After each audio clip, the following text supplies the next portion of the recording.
하나님께서 오늘 우리 가운데 주시는 말씀은 사도행전 1장 4절에서 8절까지의 말씀입니다. 사도행전 1장 4절에서 8절. 우리 같이 한 목소리를 읽을까요? 시작. 사도와 함께 모이사 그들에게 분부하여 이르시되 예루살렘을 떠나지 말고 내게서 들은 바 아버지께서 약속하신 것을 기다리라. 요한은 물로 세례를 베풀었으나 너희는 몇 날이 못되어 성령으로 세례를 받으리라 하셨느니라. 그들이 모였을 때 예수께 여쭈어 이르되 주께서 이스라엘 나라를 회복하심이 이때니까 하니 이르시되 때와 시기는 아버지께서 자기의 권한에 두셨으니 너희가 알 바 아니요 오직 성령이 너희에게 임하시면 너희가 권능을 받고 예루살렘과 온 유대와 사마리아와 땅끝까지 이르러 내 증인이 되리라 하시니라. 아멘. 자, 오늘 제목은 예수를 따르는 자들이라는 제목으로 말씀을 나누고자 합니다. 말씀을 보니까 예수님께서 부활 후에 40일 동안 그들에게 보이시면서 하나님의 일을 말씀하셨다고 성경은 기록하고 있어요. 1장 3절이죠. 그가 고난받으신 후에 또한 그들에게 확실한 많은 증거로 친히 살아계심을 나타내사 40일 동안 그들에게 보이시며 하나님 나라의 일을 말씀하시니라. 제가 이 말씀을 읽으면서 궁금증이 생겼습니다. 네 가지가 생겼어요. 궁금한 것이. 첫 번째, 왜 40일의 시간이 필요했을까? 예수님 부활하신 다음에 제자들 만나고 그리고 빨리 하늘나라 올라가시면 될 텐데 왜 40일의 시간이 필요했을까? 두 번째 질문은 뭐였냐면 과연 40일 동안 예수님은 무엇을 하셨는가? 그 시간 동안 하신 일들이 좀 궁금해지기 시작했어요. 세 번째, 불완전하고 허물 많은 제자들에게 모든 것을 맡기고 가셔야 되잖아요. 이젠 정말 완전히 맡기고 올라가시는 거잖아요. 근데 예수님이 걱정되진 않으셨을까? 그 제자들 바라보면서 이거 얘들이 잘 하려나? 걱정되진 않으셨을까? 네 번째, 왜 예수님은 그의 후계자를 세우지 않으셨을까? 이런 질문들이 저에게 들어왔어요. 저는 성경을 읽을 때 스스로 질문을 만들어서 주님께 묻고 또 묵상을 하고는 합니다. 질문을 통해서 좀 주님의 마음을 좀 더 깊게 좀 알아보고 싶은 마음도 들고 또 질문에 답을 찾기 위해서 관련된 말씀도 좀 찾아보고 성경도 찾아보고 또 묵상도 해가면서 내가 미처 깨닫지 못한 것을 깨달을 때가 있어요. 그래서 그런 걸 위해서 스스로 질문을 좀 던져봐요. 자, 이번 질문에 대한 저의 묵상은 다음과 같습니다. 첫 번째, 왜 40일의 시간이 필요했을까? 왜 40일이나 필요했을까? 자, 먼저 40이라는 숫자는 성경에 참 많이 나오는 숫자입니다. 의미 있는 숫자로 다뤄지고 있어요. 특별히 이 40이라는 숫자가요, 변화를 위한 최소한의 기간, 시간, 숫자라고 말을 해요. 그래서 요나는요, 니느웨 성부를 돌면서 40일이 지나면 니느웨가 무너질 것이다 라고 예언을 했습니다. 그리고 니느웨 사람들은 그 음성을 듣고 회개하고 돌이켰죠. 엘리야는 로뎀나무 아래서 죽고자 했으나 주님이 주시는 떡과 물을 먹고 며칠 40일 밤낮으로 여호와의 산 호렙으로 향하게 됩니다. 그런가 하면 이스라엘은요, 가나안의 12정탐꾼을 보내서 40일 동안 정탐을 하게 했어요. 그리고 예수님은 40일 동안 금식하시면서 시험을 받으셨습니다. 자, 그렇다면 예수님이 부활하시고 난 후 왜 40일이 필요하셨나? 말씀을 읽으면서 그걸 깨달았어요. 그의 사랑하는 제자들과 예수님을 따르는 자들을 위한 시간이, 그들을 위한 시간이 최소 40일은 필요했지 않았나, 이 생각이 들었어요. 왜 그렇습니까? 예수님은 부활하셨지만 제자들은 여전히 어떻게 해요? 실패자요 무능력한 자로서 낙심 가운데 거하고 있었기 때문이에요. 그랬잖아요. 예수님은 부활하셨는데 제자의 삶은 영 가깝지가 않습니다. 저 멀리 떨어져 있습니다. 다시 디베라 바다로 고기 잡으러 가기도 하고, 예수님은 부활하셨는데 엠마오로 가기도 하고, 예수님은요 어떻게 하든지 이 예수님의 부활과 그들의 삶의 갭을 간격을 좀 줄여야만 했어요. 어떻게? 예수의 부활이 곧 나의 부활이구나. 이것이 정말 그냥 예수님의 사건이 아니라 내게 일어나는 나의 사건이구나. 이걸 깨닫게 하기 위해서. 사망을 깨트린 예수님의 능력이 곧 나의 능력이 됨을 알게 하기 위해서. 그래서 시간이 필요했습니다. 예수님에게. 만약 이것이 되지 않으면 예수님의 죽으심과 부활하심은요 허무한 일이 되고 말아요. 허무해져요. 그렇잖아요. 예수님은 예수님 자신을 위해서 죽었다 부활하신 게 아니잖아요. 그의 백성들을 위해서 죽으시고 그의 백성들을 위해서 부활하셨는데 그들과 멀리 떨어진 그 간격 가운데 그들이 낙심 가운데 그렇게 산다면 예수님의 부활이 어떤 의미가 있겠어요? 마치 올림픽에서 금메달을 받고 슈퍼스타가 된 선수를 바라보면서 사람들이 와 대단하다, 진짜 끝내준다, 진짜 영웅이다. 예수님 이런 대접받기 위해 오신 게 아니잖아요. 예수님의 부활이 내 삶에 변화를 주지 못하면 예수님의 십자가는 나와 관계가 없어지는 거예요. 그 부활이 나에게 영향을 못 미치면 그 십자가와 나는 관계가 없어지는 거예요. 대단한 옆집 아저씨 이야기가 아니잖아요. 나랑 상관은 없던 위대한 인물의 이야기가 아니잖아요. 그건 다 소용없어요. 예수님은요 다른 사람이 아니라 날 위해서 십자가에 죽으시고 나를 변화시키기 위해서 죽음에서 부활하셨음을 믿으시기 바랍니다. 그래서 예수의 부활의 능력을 힘입어서 우리도 새로워져야 돼요. 그 능력을 힘입을 수 있어야 돼요. 나도 다시 부활 생명으로 살아야 합니다. 예수의 부활이 나의 부활이 되어야 합니다. 이것이 안 되면 말씀드렸듯이 예수님의 죽음은 내 삶에 헛것이 되기 때문에 그래요. 그래서 예수님은요 그 40일 동안 열심히 일하셨습니다. 예수의 부활의 능력이 제자들의 삶에 뿌리를 내릴 수 있도록 그들을 만나시고 깨닫게 하시고. 자, 그렇다면 두 번째 질문입니다. 예수님은 이 40일간의 행적 무엇을 하셨을까? 이 40일 동안 어떻게 행하셨고 성경은 과연 무엇을 기록하고 있을까? 40일 동안 예수님이 하신 일들. 그래서 한번 성경을 쭉 찾아봤습니다. 그랬더니 예수님의 행적이 한 10가지 정도가 나와요. 첫 번째는 막달라 마리아를 만나셨습니다. 가장 먼저 만나셨어요. 마가복음 16장 9절 같이 읽을까요? 시작. 예수께서 안식 후 첫날 이른 아침에 살아나신 후 전에 7 귀신을 쫓아내어 주신 막달라 마리아에게 먼저 보이시니. 이 여인이 어떤 여인이라고요? 전에 7 귀신이 들렸던 여인이에요. 그러나 예수님의 은혜로 자유케 됐습니다. 해방을 얻었습니다. 그러나 지금은 어떻게 하고 있어요? 예수님의 무덤가에서 낙심하고 있습니다. 예수님의 십자가의 죽으심을 괴로워하면서 울고 있습니다. 그래서 예수님 만나셨어요. 그 몸을 보여주셨어요. 내가 부활했다. 낙심하지 말아라. 능력으로 살아라. 두 번째, 의심과 두려움에 쌓여있던 여인들을 만나셨습니다. 마태복음 28장 9절에서 10절 말씀입니다.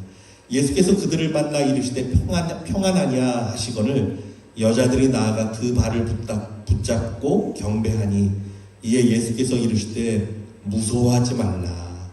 가서 내 형제들에게 갈릴리로 가라 하라. 거기서 나를 보리라 하시니라. 두려움에 떨고 있고 걱정 가운데 있는 여인들 만나주셨어요. 자, 세 번째 베드로를 만나셨습니다. 고린도전서 15장 5절 말씀 보니까 게바에게 보이시고, 게바가 베드로잖아요. 보이시고 회 12제자에게 와. 그래서 게바를 만나주셨구나. 우리가 알 수 있어요. 네 번째로 엠마오로 향하던 두 제자들을 만나셨습니다. 저희가 서로 이야기하며 문의할 때 예수께서 가까이 이르러 저희와 동행하시나. 예수님이 그들과 동행해 주셨습니다. 다섯 번째, 두려움에 쌓여서 문을 닫고 있던 제자들에게도 나타내 주셨습니다. 이들은요 너무너무 두려웠어요. 예수의 부활 소식을 들었지만 그래서 문을 걸어 잠그고 다락방에 있었습니다. 근데 예수님이 그들 가운데 찾아가셨죠. 이날 곧 안식 후 첫날 저녁 때 제자들이 유대인들을 두려워하여 모인 곳에 문들을 닫았더니 예수께서 오사 가운데 서서 가라사대 때 너희에게 평강이 있을지어다. 두려워하는 제자들에게 평강을 선포하시고 예수님 나타나서 그들을 만나셨습니다. 일곱 번째로 디베라 바닷가에서 고기 잡던 제자들을 만나셨어요. 참 이건 상상만 해도 참 은혜로워요. 예수님을 배반한 거잖아요. 여태껏 예수님이 정성을 쏟았던 그 수고와 그 노력을요 한순간에 물거품을 만들어 버렸습니다. 이 제자들. 베드로가 선두에 섰어요. 나는 고기 잡으러 가겠노라. 제자들도요 아무도 말리지 않습니다. 나도 가겠노라. 다 따라갔어요. 예수님의 입장에서는 내가 너로 사람을 낚는 어부가 되게 하겠다 말씀하셔서 그들을 3년 반 동안 훈련시키시고 은혜 베풀어 주시고 생명의 떡을 주시고 그랬는데 원상태로 가버렸어요. 얼마나 속이 타는 일입니까? 그런데도 예수님은요 또다시 거기서 어떻게 하죠? 떡을 떼어서 그들에게 나눠주시고 참 우리 예수님 같은 분 없어요. 그들이 수고하는 거 보고 깊은데 그물을 내려라. 그래서 고기를 또 잡게 하시고 예수의 은혜가 여전함을 알려주시고 너가 나를 사랑하느냐 물어봐 주셔서 아직도 변함없는 베드로의 그 사랑, 비록 행실은 디베라 바다로 나갔지만 그러나 그의 마음 가운데 아직도 불타고 있는 예수님을 향한 사랑을 다시금 일으켜 세워주셔서 내 양을 치라, 내 양을 먹이라. 야, 우리 주님 같은 분 없어. 그래서 베드로가 돌이키죠. 그 제자들이 디베라 바다의 그 사랑을 어찌 있겠습니까? 여덟 번째로 500여 형제에게 나타나 보이셨습니다. 고린도전서 15장 6절. 그 후에 500여 형제에게 일시에 보이셨나니 그 중에 지금까지 태반이나 살아있고 어떤 이는 잠들었으며 많은 사람 500명 있는 가운데서도 나타나셔서 예수님 몸을 보이셨다. 아홉 번째, 야고보를 만나셨습니다. 그 후에 야고보에게 보이셨으면 그 후에 모든 사도에게와 이 야고보는 예수님의 동생이었던 야고보예요. 아마도 그랬을 것 같아요. 사실상 예수님이 부활 승천하시고 나서 초대교회 때 예루살렘의 지도자는 야고보였어요. 실질적인 지도자가. 그래서 야고보에게 아마 이런 얘기를 하지 않았을까. 원래 예수의 형제들이요 예수님을 믿지 못했습니다. 예전에는.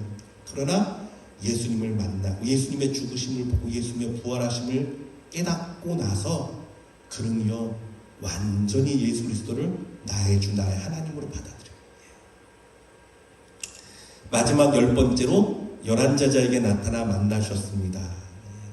11제자의 제자가 갈릴리에 가서 예수의 명하시던 산에 이르러 예수를 배웠고 경배하나 아직도 의심하는 사람들이 있더라. 그래서 예수님은요 10번이나 이렇게 제자들을 만나주시고 사람들을 만나주시고 하셨던 걸 볼 수 있어요. 그러나 성경에 기록된 것만 10가지지 기록되지 않은 예수님의 행적이 사실 얼마나 많으실까요? 그렇겠죠 여러분? 근데 제가 말씀 보면서 또 깨달은 게 있었어요. 부활하신 예수님께서 만나주신 사람들의 특징이 있는 거예요. 특징이 있어요. 누구를 만나주셨냐? 이들은요 예수님을 처음 만난 사람이 아니었어요. 이전에 예수님을 언젠가 예수님을 통해 은혜도 입고 한때는 예수를 따라다니기도 했었고 예수님을 사랑했던 사람들, 지금 모습은 그렇지 못할지라도 예수를 사랑하고 예수를 따라다니고 예수의 말씀을 듣고 예수의 은혜를 입었던 사람들, 지금은 믿음이 부족하고 의심이 많아 그 부활의 능력을 힘입지 못하고 두려움과 낙심에 있지만 또 때로는 예수와 함께 걷던 길에서 벗어나서 디베랴 바닷가에 있지만 그래도 예수님은요 그 사람들을 찾아다니고 있었어요. 그 사람들을 다시금 마음을 위로하고 그 사람들을 온전케 하고 그 사람들과 다시금 부활의 능력을 힘있게 하고 있었어요. 저는요 이 부분이 마음에 와닿습니다. 부활하신 예수님은요 다른 사람이 아니라 저와 여러분 같은 우리를 만나기 위해 애쓰고 있구나. 어떤 사람들? 한때는 예수님을 만나 은혜도 입었고 한때는 예수님을 따르기 위해 애를 쓰고 정성을 다했던 때도 있고 한때는 정말 사랑하는 마음이 불타오르곤 했는데 어느샌가 믿음이 약해지고 어느샌가 세상에 대한 두려움이 생기고 어느샌가 디베랴 바다 같은 곁길로 빠져서 방황하고 있는 이 땅의 많은 주의 백성들 예수님은요 여전히 이들을 살리기 위해 여전히 이들에게 부활의 능력을 주시기 위해서 애쓰고 있는 거예요. 그게 부활하신 예수님의 행적이에요. 내가 널 위해 죽었고 널 위해 살아났다. 이것을 말씀하시기 위해 여전히 애타게 찾아다니시는 분이 우리 예수님이십니다. 성경을 보니까 이후에 예수님의 말씀을 따라서 성령을 받기 위해서 오순절 다락방에 모여서 성령을 기다리며 기도하던 사람들이 120명이나 되었다라고 성경이 말하고 있어요. 120명이 되었다. 저는 처음에 이 사람들이 과연 어디서 나타났나 의아했습니다. 예수님이 십자가에 달리실 때는요 제자들도 다 도망갔잖아요. 모두 뿔뿔이 흩어졌잖아요. 그런데 갑자기 120명이 나타나서 뜨겁게 성령을 간구하며 기도하고 있습니다. 한때 말씀을 이번에 읽으면서 깨달았어요. 이 사람들은 부활하신 예수님을 다시 만나서 그 은혜로 다시금 힘을 얻고 모이는 사람들이구나. 부활하신 예수님의 그 사랑을 다시금 만나서 그 능력을 힘입어서 다시금 성령의 힘을 얻기 위해 모여서 기도하고 있는 사람들이구나. 예수님이 하신 일이구나. 깨닫게 됐어요. 실패의 자리, 낙심의 자리, 절망의 자리에서 일어나는 사람. 여러분 이렇듯 예수님의 은혜는 한이 없고요. 날 향한 예수님의 소망은 절대 변하지 않습니다. 여전히 믿어주시고 여전히 찾아와서 우리 마음의 문을 두드려주시고 여전히 은혜 베풀어 주시는 분. 이런 예수님 같은 분은요 어디에도 없습니다. 세 번째 질문이었어요.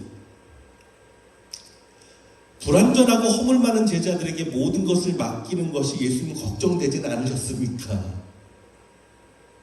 사실 예수님이 걱정하고 계셨다라는 건 있을 수 없는 이야기겠죠. 그분은 전능하신 분이시고 완전하신 분이시기 때문에 그래요. 그래도 저는요 예수님께 한번 묻고 싶었어요. 예수님 정말 하나도 걱정되지 않으셨어요?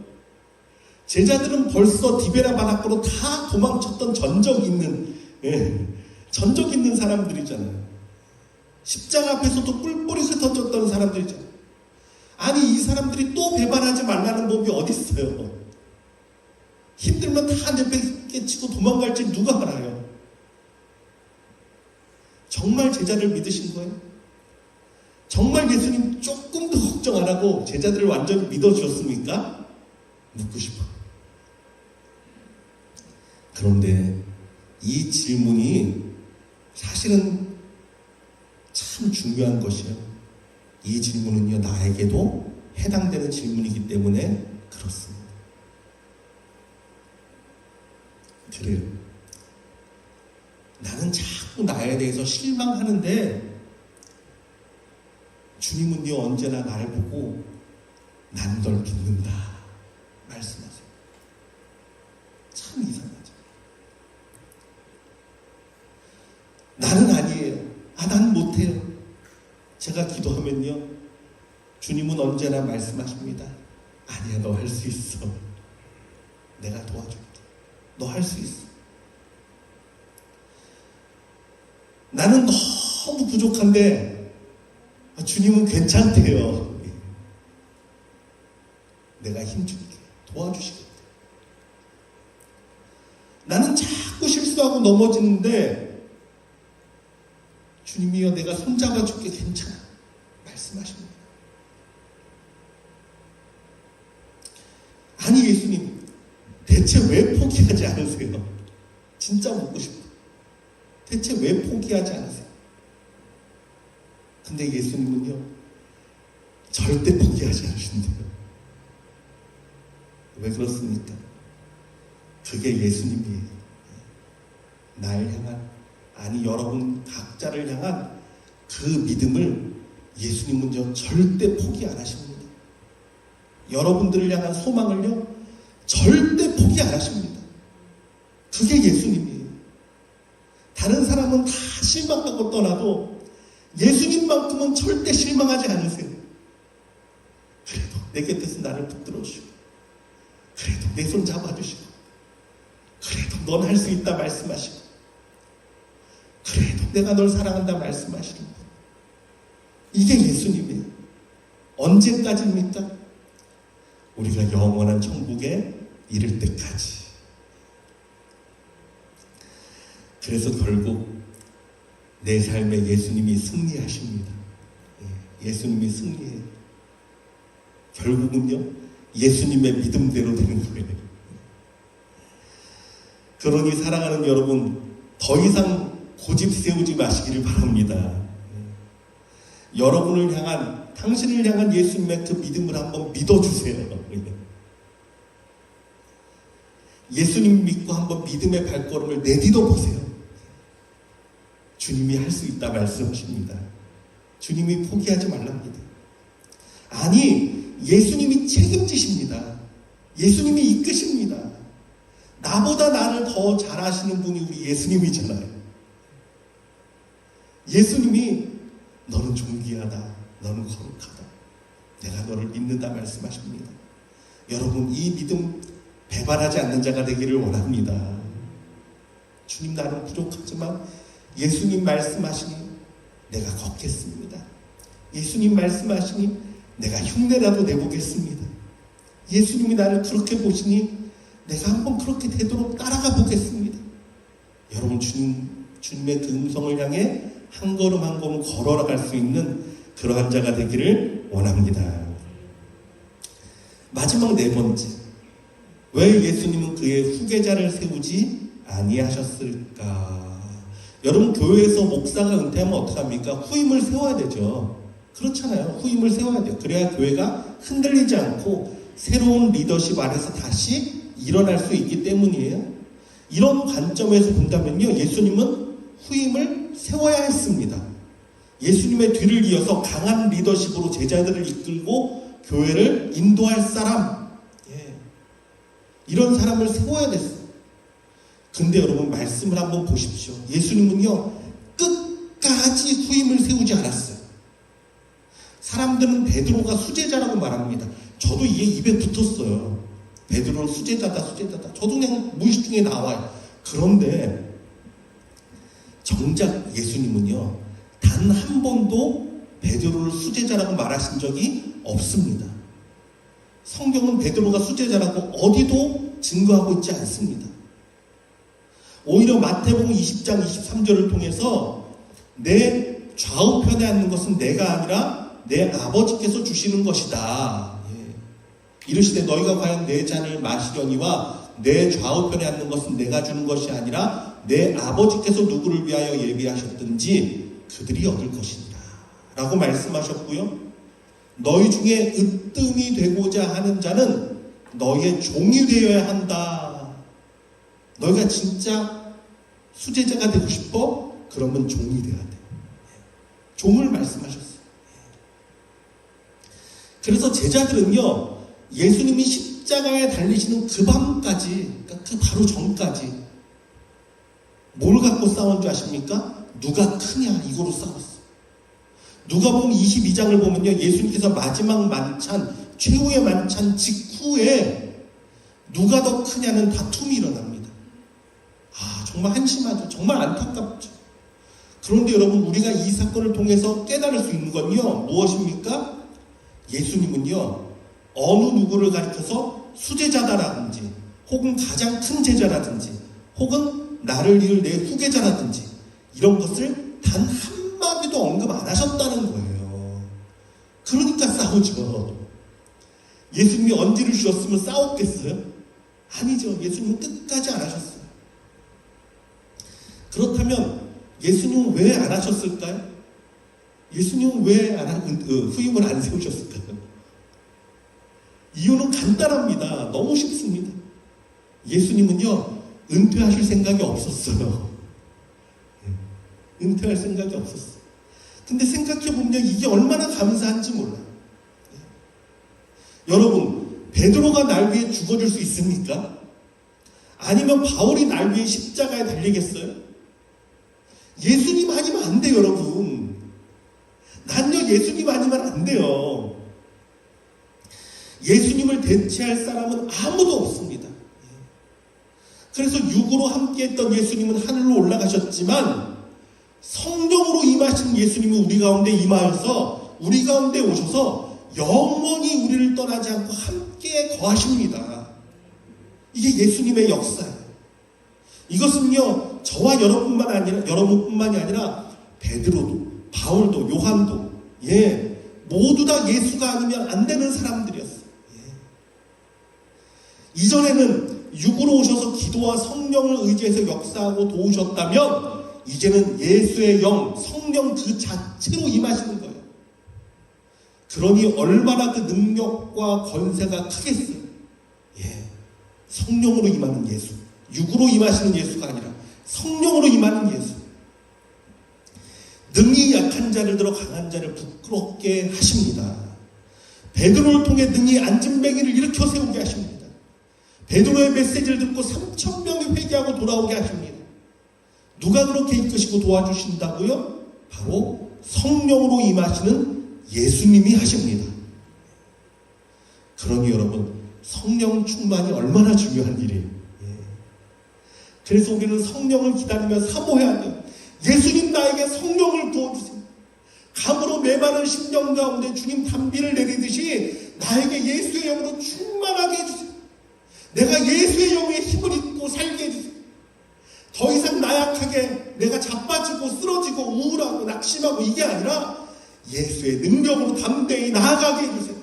여러분, 강구하는 자가 되기를 원합니다.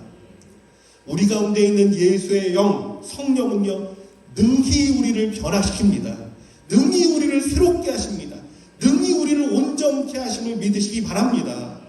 예수의 죽으심은 바로 나를 새롭게 하기 위해서, 나로 능력을 있게 하기 위해서, 나로 예수의 영으로 살아가게 하기 위해서임을 믿으시기를 바랍니다. 사랑하는 예수님, 감사합니다. 예수님, 정말 예수님 그 제자들을 만나고서 내가 너를 실망했다, 너 정말 이런 모습 너무했다, 난 다시 너를 믿지 못하겠다 말씀하신 것이 아니라 그들을 일일이 다 찾아가셔서 내가 너를 돕겠다, 너에게 은혜 주겠다, 내가 너에게 성령 주겠다 말씀하시고, 너가 나를 사랑하는 자는 그거면 된다, 내가 너의 하나님이다 말씀하시는 주님 감사합니다. 우리 성도의 각 심령 가운데 임하여 주옵소서. 각 성도의 심령 가운데 말씀하여 주옵소서. 우리 성도들 예수의 능력으로 살아가는 자가 되기를 원합니다. 성령의 능력으로 살아가는 자가 되기를 원합니다. 더 이상 실패와 좌절 가운데 살지 않게 하여 주옵소서.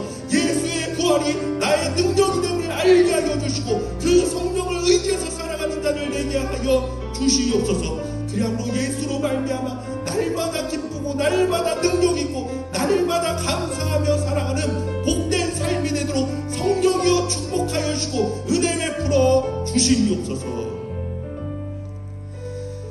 지금은 우리 주 예수 그리스도의 은혜와 하나님의 극진하신 사랑과 성령님의 위로 감동 역사하시는 충만하신 은혜가 지금도 우리 각 심령을 찾아다니시며 문 두드리시며 내가 너와 함께한다, 두려워하지 말라, 놀라지 말라, 나는 너의 하나님이 됨이라 말씀하시며 지금도 그 부활의 능력으로 우리를 도우시며 우리를 일으켜 세우시는 예수의 능력을 따라 살기를 원하는 여기 있는 모든 성도들과 우리 선교사님과 이 땅과 열방 가운데 지금부터 영원토록 항상 함께 계시기를 축원하옵나이다.